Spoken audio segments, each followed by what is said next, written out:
할렐루야. 잘 오셨습니다. 다시 한번 옆 사람 인사합니다. 잘 오셨습니다. 인사할게요. 잘 오셨습니다. 잘 오셨습니다.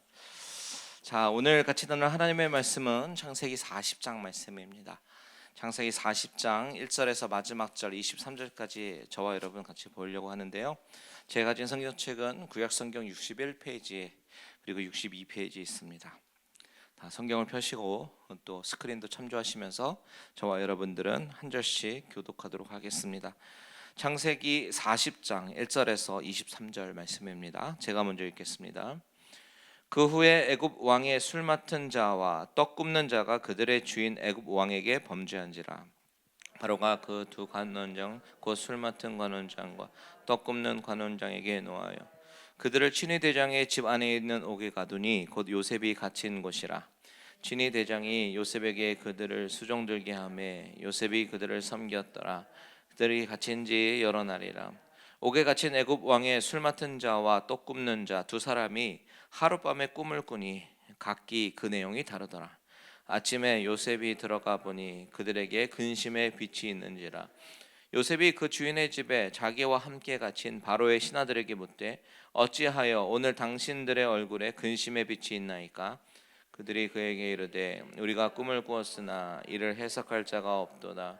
요셉이 그들에게 이르되 해석은 하나님께 있지 아니하니이까 청하건대 내게 이르소서.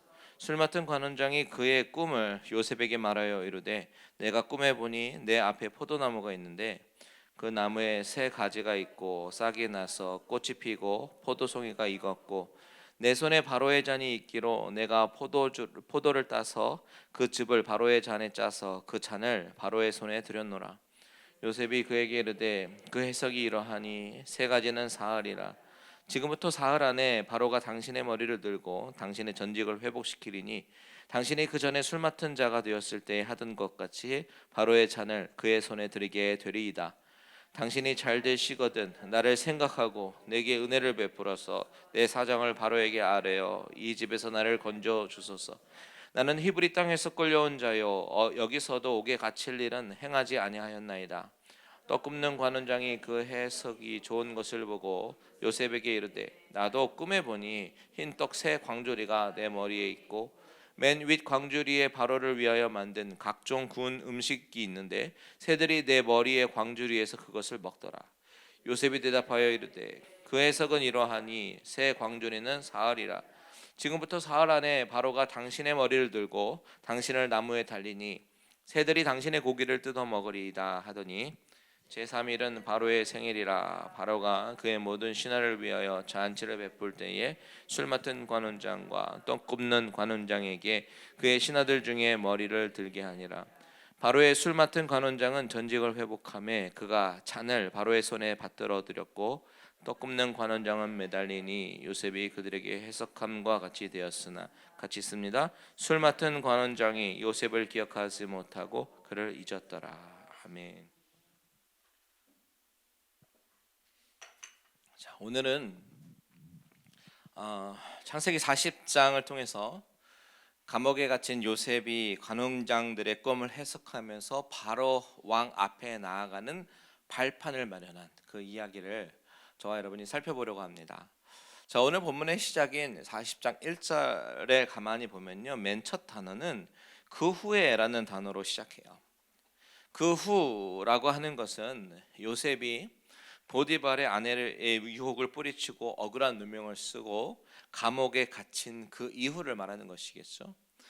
그런데 그렇게 억울하게 감옥에 갇힌 이 이후에 얼마나 시간이 흘렀는지 약 10년의 시간이 흘렀습니다. 우리가 추측하는 것은 애굽 생활 시작한 지 약 10년 정도 경과한 시점으로 짐작해요.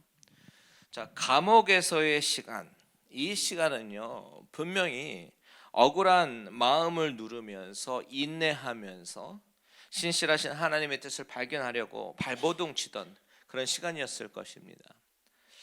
제가 요셉의 심정이 되어서 한번 상상을 해보았어요.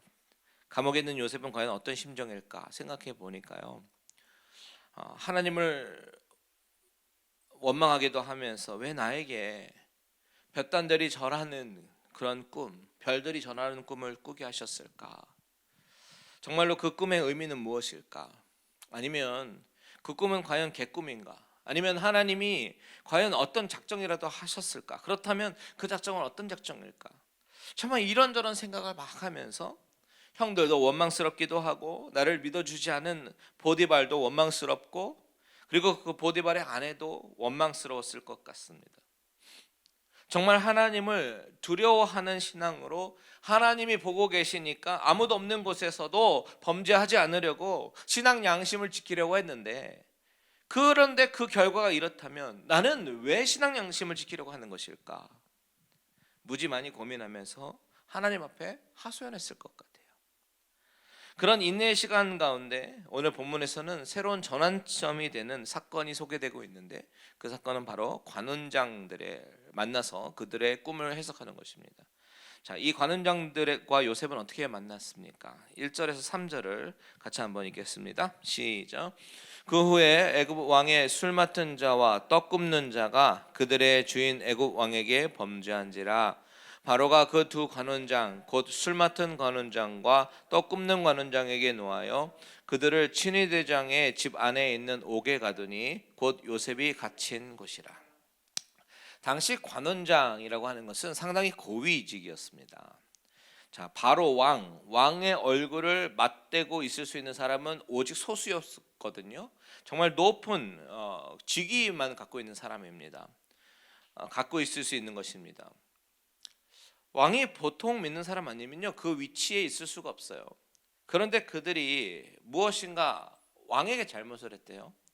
그래서 왕은 많이 화가 났고 그들을 감옥에 보내게 되었는데, 신기한 것이 무엇이냐면 하필이면 3절에 친위대장 집안에 있는 옥에 가두니 곧 요셉이 갇힌 곳이라.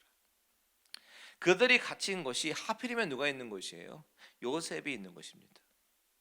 정말 수많은 가능성들이 있는데 그 중에서 하나님은 우연을 가장해서 하나님의 계획대로 착착 이루어가고 계시는 것입니다. 요셉은 지난 10년 동안 하나님의 인도하심을 느끼지 못했고 그저 인생의 어두움 가운데 인내하며 시간을 보내던 시간이었을지도 모르겠습니다. 10년 동안 보이지 않았던 하나님의 흔적이 이제 다시 나타나고 있는 것이죠. 어떻게 많고 많은 감옥 중에 시위대장 보디발 집에 있는 감옥에 갇히게 되었을까? 그리고 거기서 요셉을 만나게 되었을까? 이것은요, 인간이 볼 때에는 미스터리지만 하나님은 다 모든 것을 작정하시고 예비하신 순간이다라는 것입니다. 게다가 4절을 보시면요, 시위대장 보디발은 요셉에게 뭘 맡겼냐면 감옥 안에서 수종들게 합니다. 이것도 우연을 가장한 하나님의 장치라는 것이에요. 하나님의 작전 첫 번째는 먼저 그 관원장들과 만나게 하셨어요. 그래서 그들을 섬기게 하십니다. 그러면서 그들과 좋은 관계를 맺고 신임을 얻게 하시죠. 그리고 하나님의 작전 두 번째는 그들에게 꿈을 꾸게 하셨습니다. 같은 날 밤 거의 유사한 꿈을 꾸게 하시면서 이 꿈이 특별한 하나님의 섭리임을 알게 하셔요. 5절을 같이 한번 읽습니다. 시작.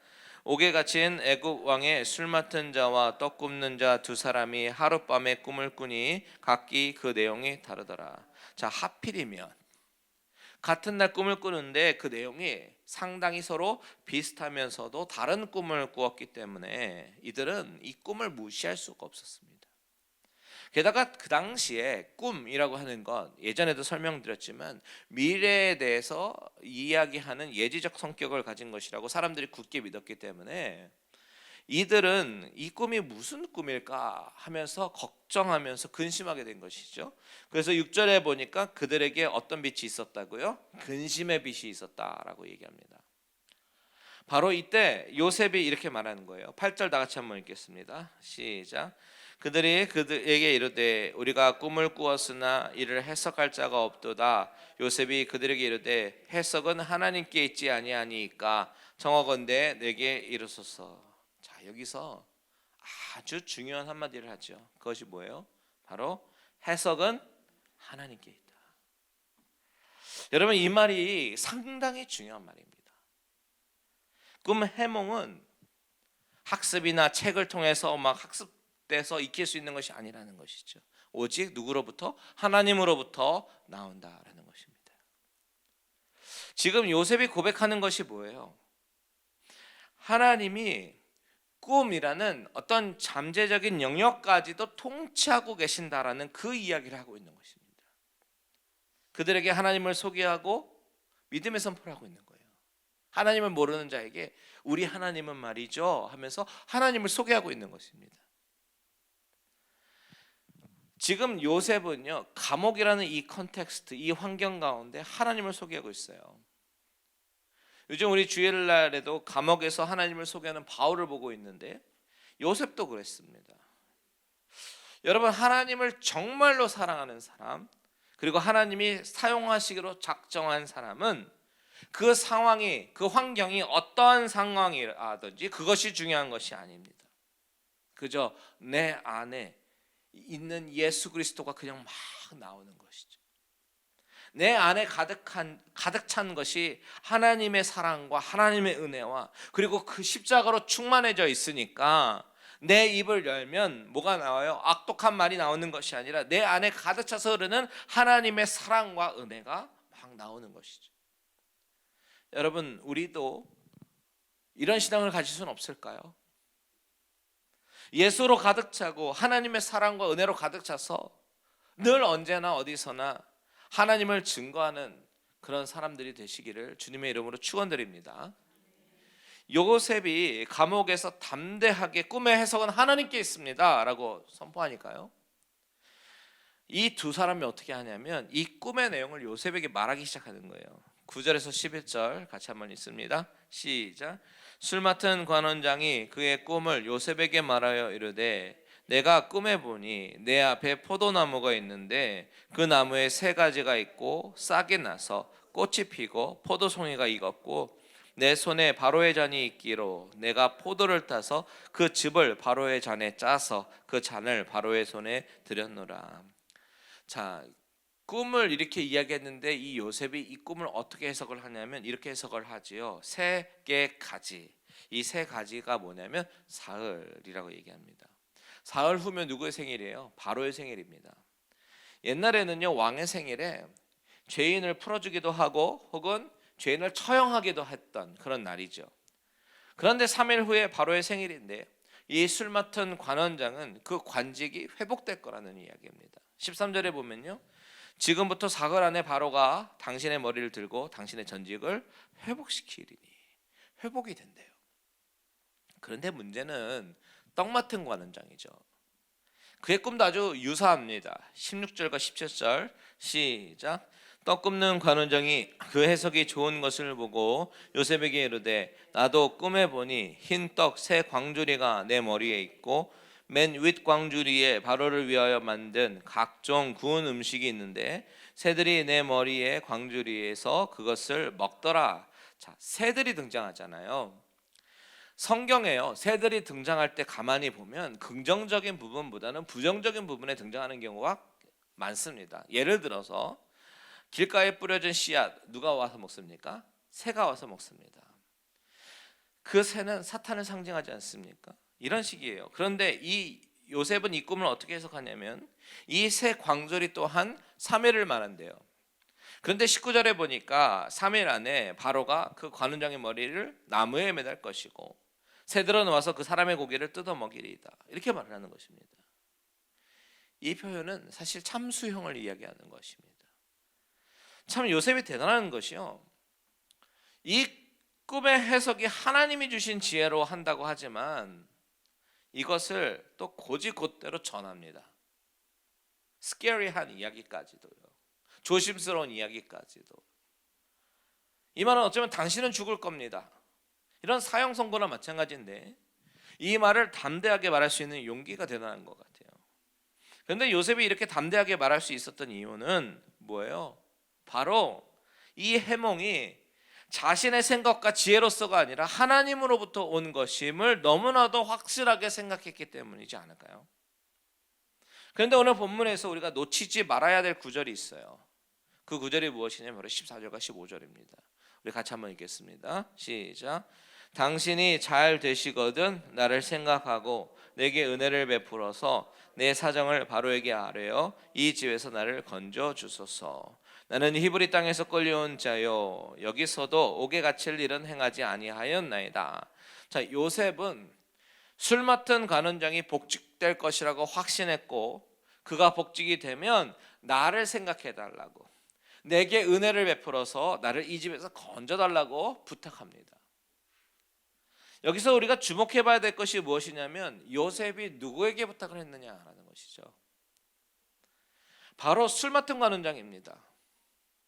그런데 실제로 그 꿈의 해석대로 똑같이 되었을 때에 술 맡은 관원장은 어떻게 나옵니까? 그 약속을 기억하고 그 억울함을 풀어주고 그 집에서 나오게 합니까? 아닙니다. 23절 보십시오. 술 맡은 관원장이 요셉을 기억하지 못하고 그를 어떻게 했다고요? 잊었더라. 무슨 이야기예요? 요셉이 궁극적으로 의지해야 할 대상은 술 맡은 관원장이 아니었다는 것이죠. 하나님입니다. 요셉이 그것을 몰랐을까요? 알았을 것입니다. 늘 하나님 앞에 서 있으려고 발버둥 치던 사람인데요. 그런데 그런 그가 술 맡은 관원장에게 부탁을 했고 그는 잊었더라. 이 장면이 우리에게 시사하는 바가 무엇입니까?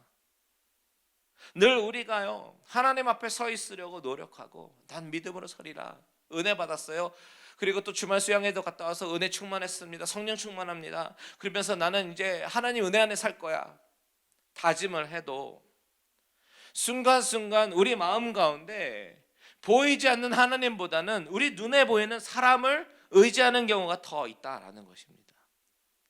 사실 이것은 우리가 종종 경험하는 거 아니에요?